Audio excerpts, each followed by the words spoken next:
An important skill you need as a reader is sequencing. Sequencing is something that can help you become a better reader. Plus, it can help you with your writing too. Today, we'll focus on how it can help you become a better reader.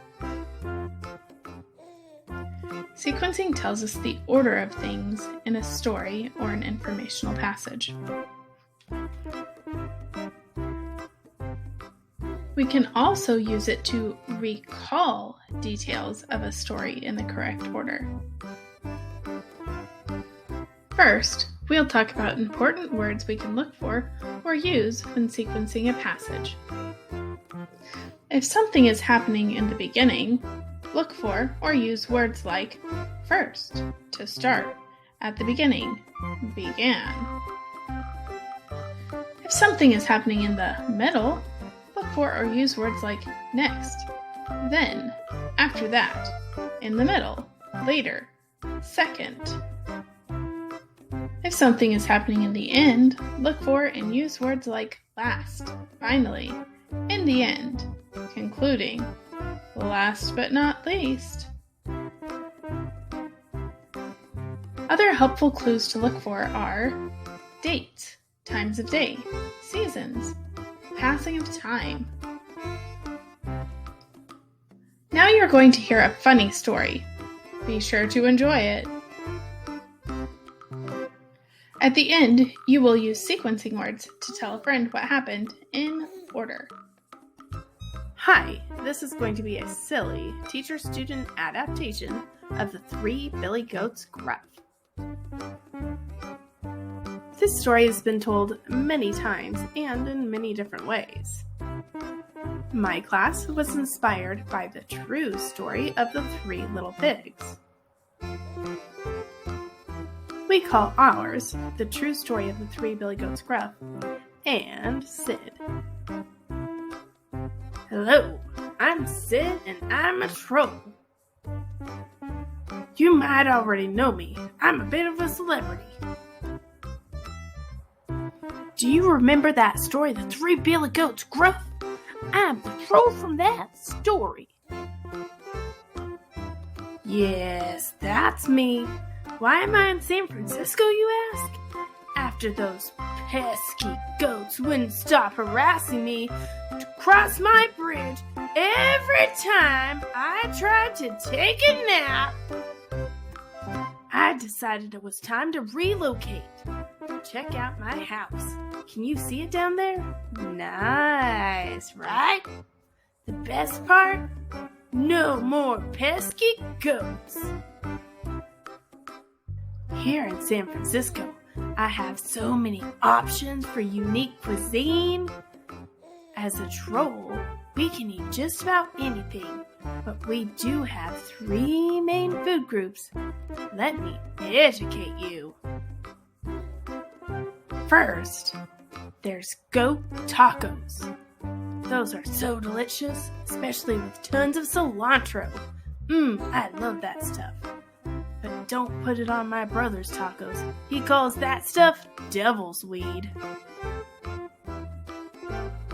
Our second food group is goat cheese. It's so creamy and delicious. I love it. And finally, good old classic PB&J, washed down with a nice tall glass of goat's milk. Hey, don't judge. You probably eat most of those things. Plus, think about your favorite foods. Hot dogs, chicken nuggets, cheeseburgers, and pepperoni pizza really all that different? Who's judging now? On with the story. I was out for a walk one day, and I decided to take the walking path over to the grassy side of my hill. As I continued on down the path, I encountered an odd-looking trio of frogs. I'd never seen them there before, so I had to assume they were my new neighbors. Wanting to be polite, and make a good first impression as their neighbor, I offered them a banana. Those weird frogs took my banana and dropped what apparently were just masks to reveal that they were the 3 Billy Goats Gruff!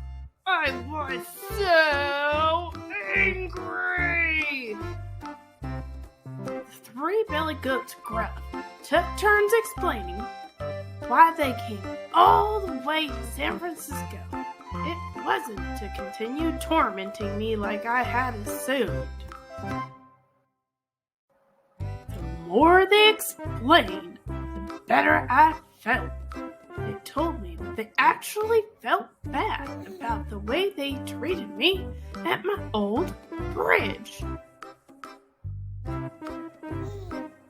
They even hired a private investigator to track me down so they could find me and apologize. Once I calmed down, we sat on the beautiful shoreline and shared the banana.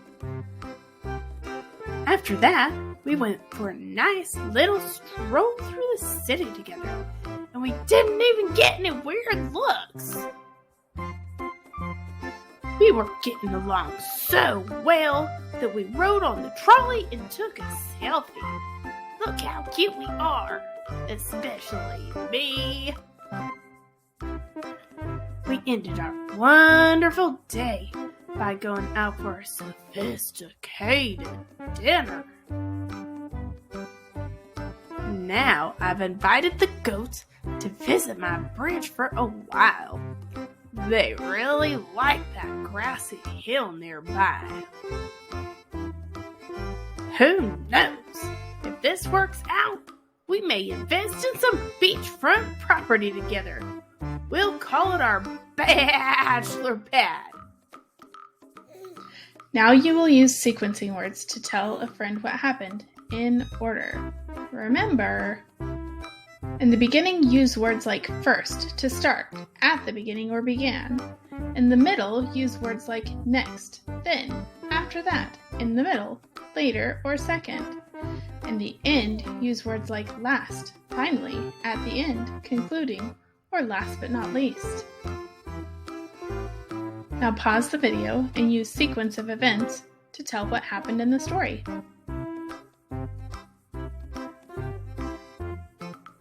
How did you do using your sequencing words to tell a friend what happened? Now you can try it with a favorite book or story that you are reading. Take it one step further and compare it to this story. Happy reading! Teachers, please check the description for linked products. Thanks for watching Whimsical Teacher Tube, and don't forget to like and subscribe. Press the bell for notifications. Created using Powtoon.